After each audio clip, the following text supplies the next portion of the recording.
반갑습니다. 오늘 말씀 제목을 같이 한번 읽어볼까요? 뭐죠? 하나님을 경외하는 삶. 네. 현재 묵상하는 본문이 시편 본문인데요. 그래서 시편을 좀 스케치하고 그리고 난 다음에 오늘 말씀으로 좀 들어가 보도록 하겠습니다. 먼저 시편은 몇 편으로 구성되어 있냐면 총 150편으로 구성되어 있습니다. 그런데 그 안에 보면 세부적으로 5권으로 이렇게 묶어져 있는 것들을 알 수 있는데 이렇게 묶은 배열은 최종적으로 이렇게 묶은 배열자의 의도적인 배열이라고 학자들은 얘기하고 있습니다. 총 어떤 식으로 배열되어 있냐면 여러 가지로 이렇게 배열되어 있는데 그 중에서 좀 쉽게 전달할 수 있는 게 좀 연대기 순으로 묶어져 있다라는 것을 좀 소개하겠습니다. 시편 1권에서 시편 3권까지는 1편에서 89편까지의 내용입니다. 그거는 다윗 왕권이 출범하고 바벨론에 의해 무너지는 그 역사적 사건까지를 주요 배경으로 하고 있어요. 그래서 3권의 마지막인 시편 89편은 다윗 왕권이 바벨론에 의해 멸망한 사실을 한탄하는 것으로 마무리하고 있습니다. 그 다음에 이제 4권째 가면 4권은 시편 90편부터 106편까지 묶어져 있는데요. 이것은 출애굽 시의 그 모세의 인도로 그 광야 생활을 한 이스라엘 그 백성들의 모습을 좀 이렇게 언급하면서 지금 현재의 바벨론의 포로 생활을 하고 있는 이들에게 출애굽의 광야 생활을 대입시키면서 그 포로기에 있는 사람들을 위로하는 방식으로 기록한 내용으로 전개되어 있습니다.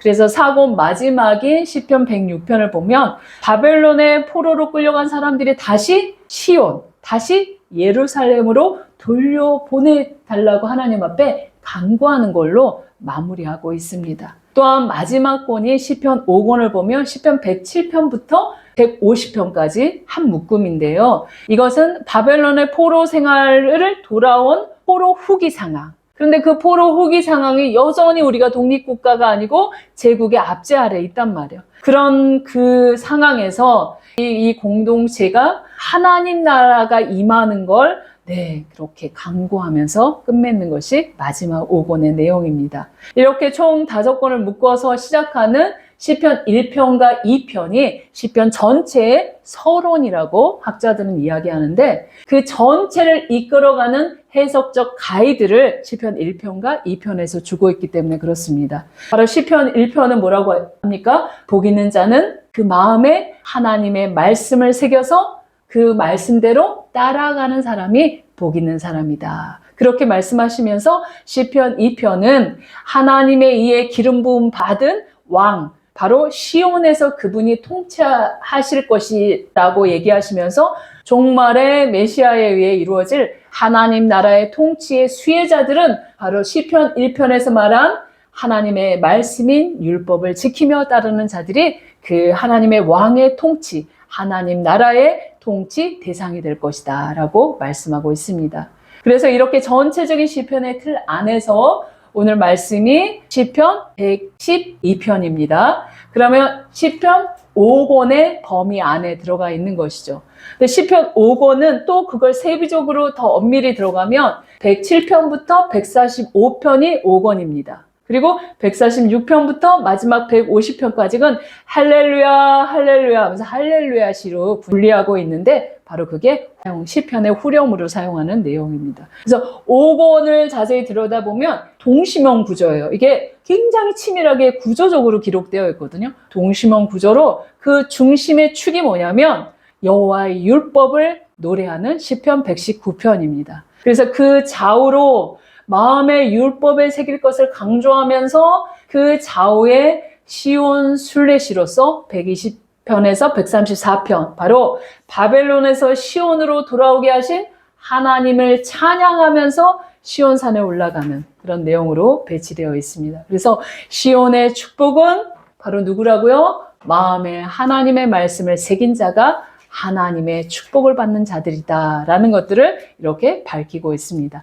이런 전체적인 시편의 틀 안에서 이제 시편 112편으로 한번 들어가 보겠습니다. 112편은 그 앞에 나온 111편의 연장선입니다. 그래서 하나님의 축복의 수혜자인 여호와를 경외하는 자들이 어떤 삶을 살아가는지 구체적으로 나열하고 있는 것이 바로 시편 112편입니다. 저 여러분, 112편은 마음에 새기고 보석처럼 이렇게 하나씩 하나씩 꺼내야 하는 게 모든 축복의 덩어리, 하나님을 경외하고 그 말씀을 즐거워하는 자들이 하나님을 어떻게 인도하시는지 그것들을 기록하고 있기 때문에 그렇습니다.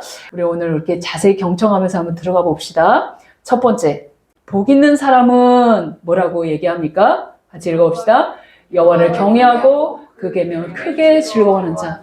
복되도다 이 사람은 하고 선언하고 있습니다. 뭐라고요? 시편 112편 1절 읽어봅시다. 할렐루야. 여호와를 경외하며 그의 계명을 크게 즐거워하는 자는 복이 있도다. 네, 시인은 복 있는 사람의 특징 두 가지를 얘기하죠. 첫 번째는 여호와를 경외하는 자이고 두 번째는 그의 계명을 크게 즐거워하는 자. 이게 복이다 라고 말씀하십니다. 근데 여기서 여호와를 경외하며 라고 번역된 야레는 두려워하다, 경외하다 라는 의미로 사용된 이 단어입니다. 그런데 이 두려움은 그 대상을 어떻게 하죠? 회피하거나 도망치게 하는 그런 감정이잖아요. 그런데 그런 두려운 대상을 향해서 그의 말씀을 크게 즐거워하는 자라고 말하면 논리적으로 아주 모순되게 시인이 이야기하고 있는 것이죠. 이런 상반된 두 감정이 하나님 앞에서 가져야 될 인간의 이중 감정입니다. 시편 2편 11절도 이렇게 이야기하죠. 여호와를 경외함으로 섬기고 떨며 즐거워할지어다. 네, 어떻게 떨면서 즐거워할 수 있느냐는 것이죠. 하나님 앞에서 가져야 될 우리의 인간의 태도입니다. 왜냐하면 크신 창조주 하나님 앞에 피조물인 인간은 정말 아무것도 아닌 존재이기 때문에 두려워하는 것이고, 하지만 또 즐거워하는 것은 그 인자하심이 내가 뭐라고 나에게 베풀어 주신 이 인자하신가, 사랑하신가, 돌보심가, 정말 그 은밀하게 인도하시는 그 섬세함을 경험할 때 우리가 즐거워할 수밖에 없으니까. 그러니까 크게 즐거워하고 기뻐하는 삶을 산다라는 거. 그래서 하나님을 경외하며 즐거워하는 이 상반된 두 감정이 참된 신앙인의 거룩한 태도다라고 성경은 이야기하고 있습니다. 다시 시편 112편 1절 다시 뭐라고 얘기합니까? 복이 있도다, 복되도다 라고 말하는 이 히브리어 아시레는 에세르의 복수형이에요. 근데 에세르는 뭐죠? 곧다, 옳다, 정직하다, 번성하다의 의미입니다. 바로 복 있는 사람은 하나님께서 제시하신 말씀을 순종하고 올곧게 정직하게 걸어가며 이런 순종의 삶으로 말미암아 번성함이 따르는 삶이 복된 삶이다라고 이 말씀에서 이렇게 해석하고 있습니다. 그런데 악한 세상에서 우리가 이 올곧게 정직하게 말씀대로 걸어가는 삶이 참 쉽지 않지요. 우리의 대적자 악한 자들이 늘 저항하고 우리가 넘어지도록 공격하기 때문에 만만치 않습니다.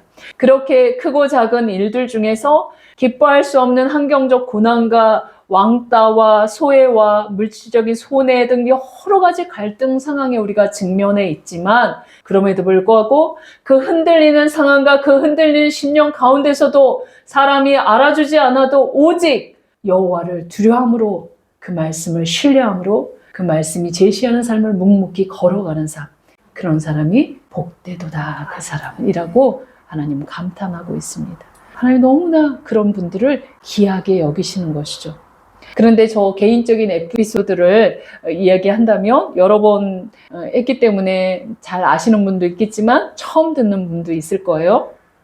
저도 하나님 앞에서 떨었던 그런 기억이 있습니다. 어려서부터 저는 신앙생활을 했기 때문에 하나님의 말씀을 너무 친숙하게 생각하고 또 총신 신대원 입시를 치르기 위해서는 성경을 샅샅이 애워야 했기 때문에 구석구석 성경 말씀을 정말 많이 알고 있다고 자부했습니다. 그래서 성경을 읽을 때마다 이거 알아 하면서 늘 지식적인 알매만 머물러 있는 그 수준. 그러던 어느 날 2014년 어느 날이었어요. 그때도 성경 읽고 기도하고 찬양하고 이런 묵상하는 시간을 갖고 있는데 하나님께서 깊은 심령 속에서 이렇게 말씀하시는 거예요. 아주 조용하게. 하지만 저 전 존재를 흔드는 그런 말씀이었습니다. 내가 언제 내 말을 존중히 여겼느냐 라는 심령 깊은 속에서 확 들어오는 그 말씀 앞에 나의 전 존재의 민낯이 완전히 벌거벗긴 것처럼 순간 나는 죄인이구나. 그 생각밖에는 안 들더라고요. 그 말씀 앞에. 그래서 엎드려서 주님 앞에 울면서 회개하면서 떨었던 기억이 있습니다. 그 이후에 말씀을 대하는 나의 태도가 완전히 180도 바뀌었겠죠? 이거 알아 하는 말씀이 아니라 그 한 말씀 한 말씀이 바로 살아계신 하나님의 말씀임을 인정하게 되었고 그 말씀이 1.1획도 변함이 없이 그대로 성취될 것이다 라는 것들을 믿게 되었습니다. 바로 저의 이러한 경험처럼 성도 여러분에게도 동일하게 하나님은 말씀하십니다. 너는 내 말을 경외하느냐? 너는 내 말 앞에 두려워 떠느냐? 라고 물으십니다. 하나님의 말씀을 즐거워 섬기는 자들은 먼저 하나님 앞에 두려워 떠는 이 결정적인 그 만남이 있어야지만 그 앞에 두려워 떨 수 있습니다. 저와 성도 여러분도 이런 신앙 고백을 하며 신앙의 삶의 계기가 바뀌어지기를 주의 이름으로 소망합니다. 아멘. 시편 112편 1편을 보면 또한 하나님을 경외하는 복된 자들은 하나님을 두려워함으로 끝나지 않고 그의 계명을 크게 즐거워합니다. 즐거워하는 이라고 번역된 동사 하페츠는 본래 어떤 것에 마음을 기울이다 라는 그런 뜻입니다. 근데 거기에 크게라는 부사와 결합해서 하나님의 말씀에 마음을 크게 기울여 말씀하면서 큰 기쁨과 즐거움을 발견하는 자들을 표현하고 있습니다. 이런 자들은 의무적으로나 형식적으로 하나님의 말씀을 다루지 않죠. 오늘 큐티 해야 되니까 뭐 하루 한 장, 뭐 하루 3장 이렇게 막 읽어야지 하면서 막 억지로 보고 듣고 막 읽는 그런 모습이 아니라 그냥 하나님의 사랑에 압도되어 그냥 하나님을 사랑하는 그 마음이 이렇게 압도되어서 자발적으로 그분의 말씀이 어떠한가 들여다보고 그 말씀이 그렇다면 나도 그렇게 지키려고 애쓰는 그래서 순종하는 것을 즐거워하는 자 이게 바로 하나님이 기뻐하시는 복되도다 그 사람은 이라고 말씀하십니다. 그래서 하나님과 늘 함께하기 때문에 늘 하나님을 닮아가고 하나님과 친밀한 관계가 바로 하나님의 말씀을 크게 즐거워하는 자들의 그런 모습입니다. 저와 성도 여러분들은 어떠신지요? 이런 복된 사람들처럼 하나님의 말씀을 경외하고 즐거워하며 따라가십니까? 아멘이죠? 그런데 때로는 하나님 말씀이 무거운 짐과 같고 의무적으로 이렇게 예배 드려야 되는 그런 마음이 올 때가 있죠. 내가 낙담하거나 좌절하거나 응답이 더디거나 또 왠지 줄 성수하면 사고 날 것 같은 찝찝함. 그죠? 왠지 나에게 재난이 닥칠 것 같은 그런 두려움에 매여서 신앙생활을 한다는 것은 하나님이 기뻐하시지 않습니다. 우리가 섬기는 하나님은 인격적이신 하나님입니다. 그래서 두려움에 매여 그냥 끌려가는 그런 신앙생활, 기쁨 없는 신앙생활 하나님 원하지 않습니다. 내 자녀가 기쁨 없이 억지로 하는 거 그 부모가 원하지 않죠. 자유롭게 해, 편하게 해. 그렇게 내주고 싶은 것처럼 하나님의 말씀이 우리의 멍에가 되지 않고 내 영혼이 그 하나님께 반응하고 춤추며 기쁘며 하나님으로 말미암아 즐거워하는 그런 삶의 자녀들을 하나님 받으시기 원하시죠. 그래서 인격적으로 교제하고 그 압도적인 사랑에 반응하고 그 하나님 앞에 두려워 떨면서 그 말씀에 순종하여 받드는 삶 이게 바로 하나님이 요구하시는 오늘도 찾는 그 예배자입니다. 저와 여러분이 그런 분들이 다 되시기를 주의 이름으로 소망합니다. 또한 하나님을 경외하고 그 말씀을 즐거워하는 사람은 불길한 상황 가운데서도 결코 두려워하지 않습니다. 하나님 주시는 안정감 때문에 그렇습니다. 시편 112편 7절 뭐라고 얘기합니까? 그는 흉한 소문을 두려워하지 아니하며 여호와를 의뢰하고 그의 마음을 굳게 정하였도다. 여기서 흉한 소문이라고 할 때 흉한은 굉장히 나쁜 용어예요. 라라는 것은 형용사로서는 나쁜이라는 뜻도 있고 명사로서는 재앙, 슬픔, 고통이라는 뜻입니다. 그러니까 흉한 소문은 단순한 풍문, 그냥 카더라 통신이 아니라 감당하기 어려운 재앙이나 재난이나 슬픔이나 고통, 손실, 위협처럼 삶 전체를 완전히 뒤흔드는 그런 불길한 소식을 확 당했을 때 그럴 때 우리는 무너질 수밖에 없죠. 하나님 내가 하나님 섬긴 게 얼마고 하나님 여기까지 인도하신 게 어딘데 하나님 왜 나에게 이렇습니까? 내가 뭘 어떻게 해야 됩니까? 라고 이렇게 무너졌을 때 그 소식 앞에 두려움에 압도되지 않고 지배되지 않는다는 말씀입니다. 바로 여호와를 경외하는 사람들은 그의 마음이 굳게 하나님 앞에 서서 그분을 신뢰하기 때문에 그렇습니다. 그래서 이 상황에서도 하나님이 피할 길들을 열어주실 거야. 하나님을 향한 두터운 신뢰가 있기 때문에 확고하고 요동하지 않고 흔들리지 않고 하나님의 정하시고 인도하신 대로 그 길을 굳건히 걸어갑니다. 그래서 그런 사람들에게 하나님이 그 하늘의 비밀을 알려주고 많은 것들을 맡길 수 있는 것이죠. 하나님의 심정을 통할 수 있고 믿고 맡길 수 있으니까. 그러니까 그 하나님의 또 다른 차원으로까지 들어갈 수 있는 하나님의 사람들이 되는 것이죠.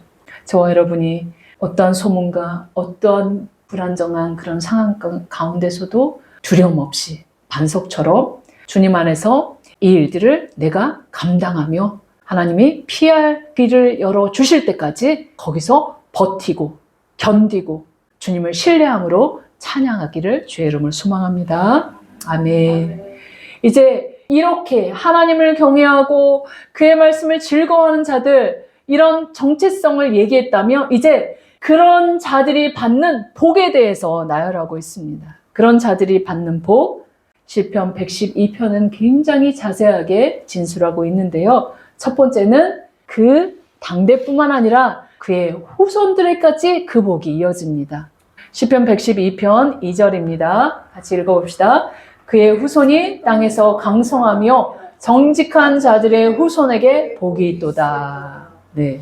정직한 자로 번역된 에샤림은 야사르의 복수형으로, 야사르는 고든, 옳은, 정직한이라는 의미입니다. 근데 우리가 정직해 그러면 도덕적인 의미에서 거짓말 안 하는 이런 정직을 그렇게 생각하는 경우가 많지요. 그런데 1절의 본문과 연결된 2절이기 때문에 여기서 하나님과의 관계적인 의미에서 정직함입니다. 바로 정직한 자들은 1절에 나온 여호와를 경외하며 그 계명을 크게 즐거워하는 자들, 하나님 앞에 의인으로 나아가며 그 삶에 정직하며 달아가는 고든 자들, 이런 자들을 정직한 자라고 또 다른 표현으로 설명하고 있는 것입니다. 이렇게 하나님을 경외하며 그의 말씀을 즐거워하는 자의 후손이 땅에서 뭐라고요? 강성함이다. 네, 강성함에 해당하는 이 깃보르는 명사로는 용사, 힘센 자라는 의미도 있지만 형용사로는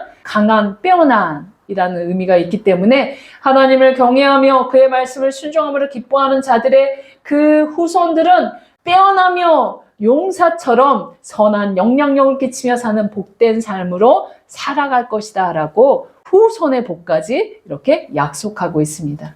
그렇게 반대로 이야기하면 지금 내가 하나님 앞에 서 있는 이 신앙의 태도가 내 당대뿐만 아니라 어디까지 영향을 준다고요? 내 후대까지. 내 후대가 누리게 될 번성함과 축복을 결정짓는 나의 현재의 신앙의 태도라는 것을 기억하며 우리가 신앙생활을 해야 됩니다. 저와 성도 여러분, 오늘 하나님 앞에서 우리가 결단합시다. 나는 이제부터 말씀을 마음에 새기며 그 말씀대로 살 거야. 내 당대와 내 후대에 걸쳐서 이 결정은 나의 모든 저주와 상처와 아픔의 모든 것들을 꺾어버리고 하나님의 축복의 통로로 반전시키는 역전의 날이야 라고 결단하시기를 주의 이름을 소망합니다. 아멘. 또 두 번째, 하나님을 경외하는 자들이 받는 복, 부와 재물입니다. 우리는 하나님을 경외하는 거 다 빼고 부와 재물 좀 누리기를 원하죠. 그런데 하나님을 경외하는 걸 빼버리고 부와 재물을 준다면 부패하고 망하는 길, 심판의 길로 갈 수밖에 없으니까 하나님은 부와 재물을 먼저 주기 전에 하나님을 경외하고 그의 말씀에 즐거워하는 것들, 영적인 축복을 먼저 주십니다. 그리고는 뭐죠? 3절 읽어봅시다. 부와 재물이 그의 집에 있으며 그의 공의가 영구히 서 있으리로다. 네, 하나님을 경외하는 자는 반드시 삶의 안정과 풍요를 허락하신다고 약속하십니다. 여기에서 부로 번역된 것은 히브리어로 혼, 또 재물로 번역된 거 오세르라는 것은 은과 금뿐만 아니라 돈뿐만 아니라 부를 구성하는 다양한 한태의 모든 풍요를 말합니다. 부동산, 주식, 코인, 또 뭐가 있을까요? 좋은 옷, 기금속. 그냥 모든 것들 다 주고 싶은 그 하나님의 심정이 담겨져 있죠. 다 부와 재물 내가 너에게 아낌없이 주고 싶다라고 말씀하고 있는 것입니다. 영적 부요함, 영혼이 잘됨처럼 범사에 잘되고 강건한 축복까지 하나님이 주시고 싶다. 누구에게요? 하나님을 경외하며 살며 그의 말씀을 즐거워하는 삶. 그들에게 이 모든 부족의 문제를 해결하고 풍요롭게 살기를 원하시고 동시에 그의 공의가 영구히 서 있으리라 라는 것을 덧붙임으로써 하나님의 의가 영원하신 것처럼 어떠한 상황에서도 하나님 앞에서 올바른 삶을 지속하며 살아가는 그에게 부와 풍요가 임한다라고 말씀하고 있습니다. 세 번째, 하나님을 경외하는 자가 받는 그 복은 뭐죠? 두려워하지 않는 복입니다. 시편 112편 8절 읽어봅시다. 그의 마음이 견고하여 두려워하지 아니할 것이라 그의 대적들이 받는 보응을 마침내 보리로다. 네, 너 대적 있어? 견뎌. 내가 반드시 보응하리라 라는 하나님 말씀입니다. 견고하여 라는 히브리어는 붙들다, 의지하다 라는 것이 수동태로, 수동형으로 쓰여져 있습니다. 그러면 이 수동형으로 사용된 것을 보면 그의 마음이 단단히 세워짐이 자기 스스로, 내 스스로 한 것이 아니라 누가 했다고요? 여호와께서 단단하게 세워지도록 그렇게 하셨다고, 믿음을 부여하셨다고 말씀하고 있습니다. 그렇기 때문에 하나님으로 말미암아 내 마음이 견고하게 되었기 때문에 결코 어떤 상황에서도 두려워하거나 흔들리지 않는 것. 이런 자들이 하나님의 복을 받은 자들의 그 복의 결과물이다라고 얘기하십니다. 그렇게 어떠한 위협 속에서도 순교의 현장에 처가더라도 뭐죠? 요동하지 않는 것이 하나님이 주신 두려움이 없는 이 믿음, 하나님이 신뢰하는 그 두려움이 없는 나를 대적해 하나님이 반드시 보응하실 거야 라는 그 마음이 그 심령 가운데 굳건하게 있기 때문에 악인들의 날, 심판의 날, 그날이 도래되고 있어 하면서 하나님의 영원하신 진노하심을 너는 받을 거야 라는 그것 때문에 지금 현재 내가 평안할 수 있다는 거죠. 그 악한 자들 때문에 내가 분노하지 않을 수 있다는 것을 하나님 말씀하고 있습니다.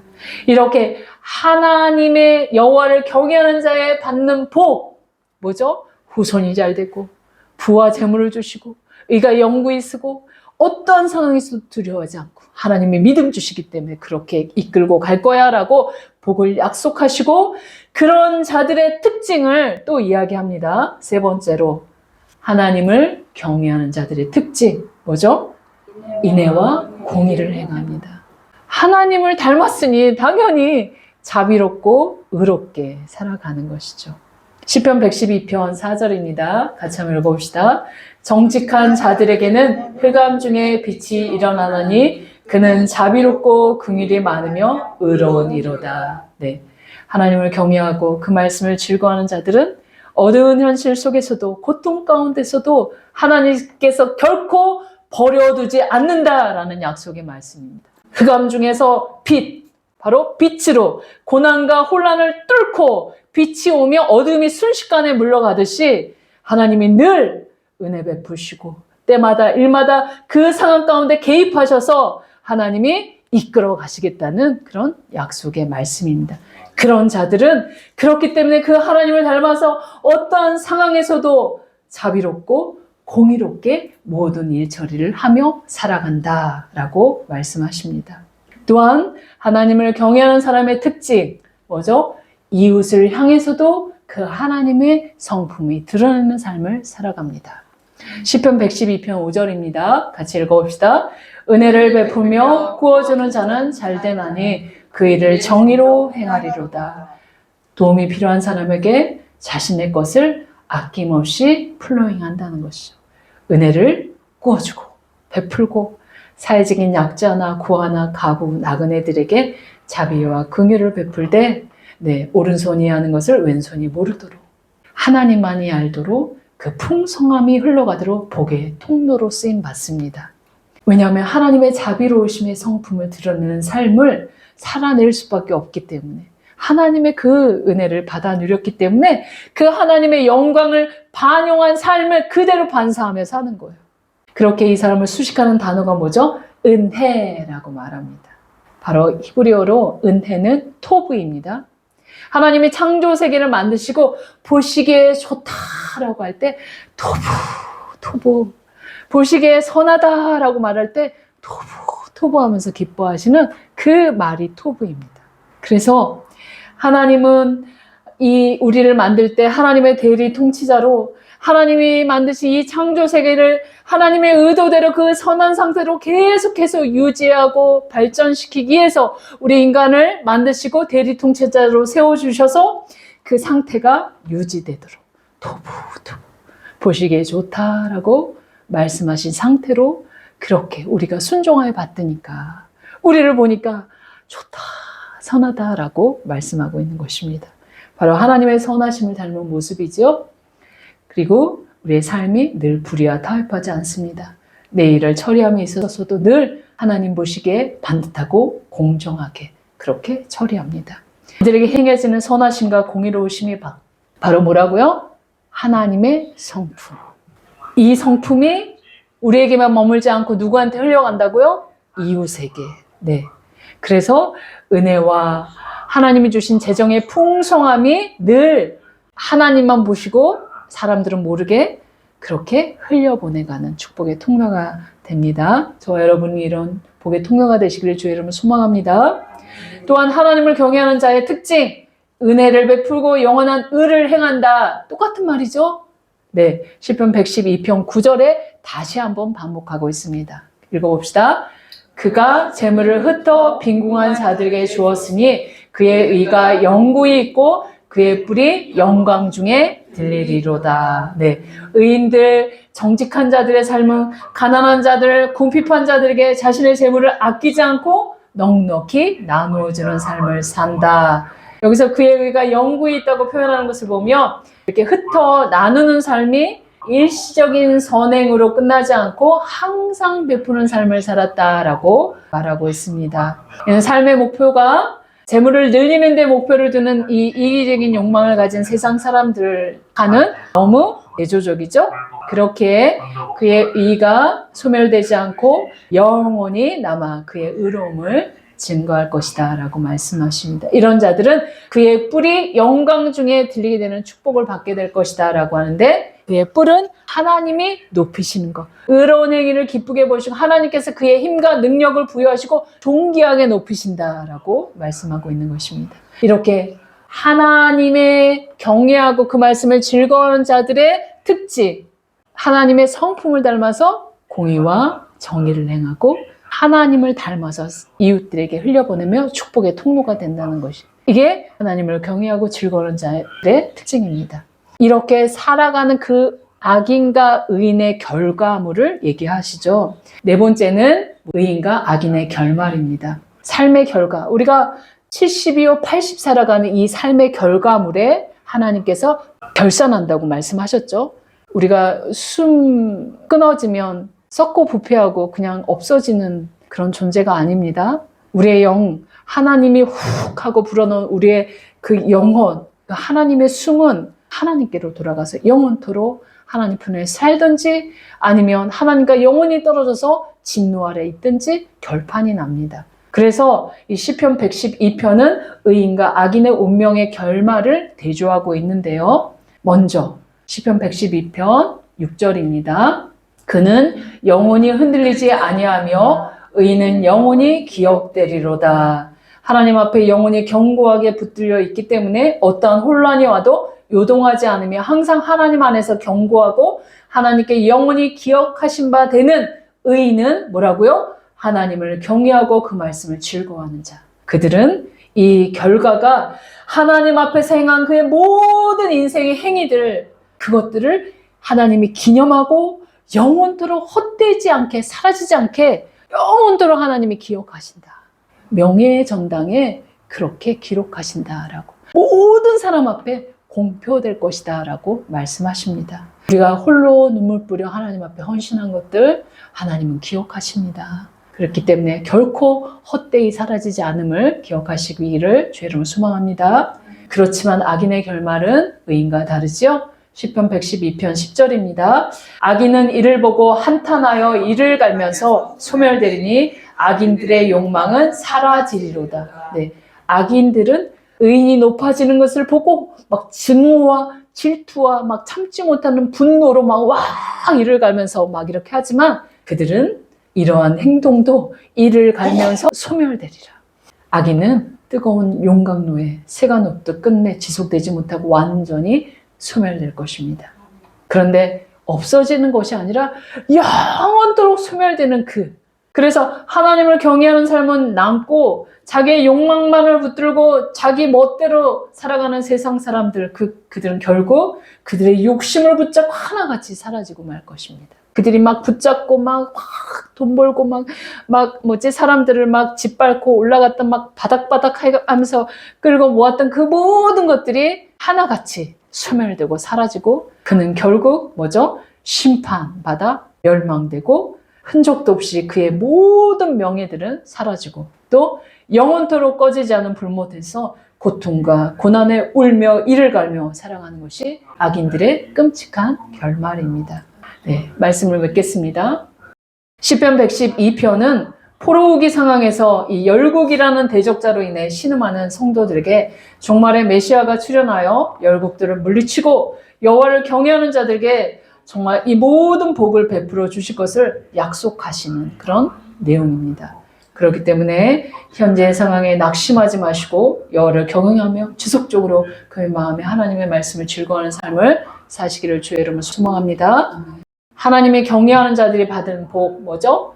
자신뿐만 아니라 그 후손에까지 강성하고 부와 재물과 풍성함이 항상 따라오며 어떠한 상황에서 두려워하지 않는 복을 하나님이 주신다 약속하셨습니다. 하나님을 경외하는 자의 특징은 인애를 베푸고 영원한 의를 행하며 이웃을 향해서도 그 하나님의 성품을 흘려보내는 그런 존재로 살아갑니다. 그렇기 때문에 하나님은 이런 의인을 영원히 기억하시고 영원히 그의 행한 바를 사라지지 않도록 인도하십니다. 그러나 악인은 영원히 소멸되며 심판당하실 것이라는 것이 오늘 시편 112편의 결론입니다. 시편 112편에 의인과 악인의 운명 대조하고 있는데 저와 성도 여러분은 어느 편에 서셔야 될 것입니까? 네, 악인의 편은 아니죠. 그러면 단 하나밖에 없습니다. 바로 하나님을 경외하고 그의 말씀을 즐거워하는 복된 길에 서셔서 하나님의 축복을 장대와 후대에 걸쳐서 다 받아 누리시기를 여러분을 소망하며 축원합니다. 아멘.